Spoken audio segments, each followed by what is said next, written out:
Hey everyone, it's election season now, so hopefully everyone has gotten their ballots. I got my ballot in the mail recently.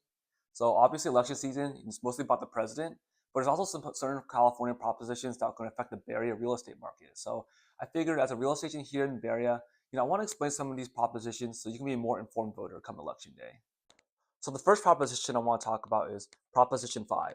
So Proposition 5, they want to change the way how local infrastructure projects can be approved because currently if the government, they want to approve a big infrastructure project, let's say like affordable housing complex, let's say like a homeless shelter, a transit system, or even cleaner roads, currently they need like 67% of the vote to go through in order for a bond to like go build these projects. Now, 10 to 12% may actually not seem like a lot, but actually the past 3 years, there's been a lot of projects that did not pass that 67%, but would have passed if we had that 55%.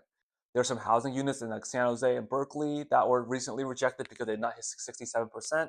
There's some transit improvements that were not approved in San Francisco that would have been approved if we had the new 55% threshold. Now, proponents of this proposition are arguing the reason that it should be lowered from 67% to 55% is because it should take more than just 33% to block a potential infrastructure project because these are like affordable housing units, these are transit system, these affect a lot of people. So how come it only takes 33% to block it? Now, people who say no to Prop 5 is because they believe that if the threshold gets pushed down from 67 to 55%, that's going to make it easier for the government to approve these projects. And when these projects do get approved, that means there's going to be more bonds, and that's going to raise property taxes for everyone. So I would say this really comes down to is whether you trust the government, because do you really trust that the government is really trying to do its job to help the affordable housing crisis here? Then voting yes will make it easier for them to approve such projects. Now, if you don't trust the government, I would advise to vote no on Prop 5 because if Prop 5 was to pass, that means more of these infrastructure projects are going to pass. And also means your property taxes are going to go up. And if you don't believe your property taxes are put for good use, then why would you vote for yes for Prop 5? So the next proposition I want to talk about is Prop 33.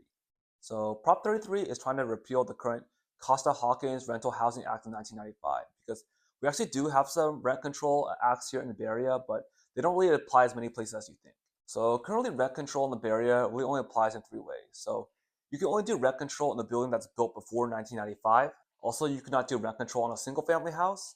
Also, currently, local officials cannot tell landlords what's the starting initial point that you can charge for rent. But the rent control only affects how much can a landlord raise the rent. There's only a certain percentage that they can raise the rent per year on its tenants.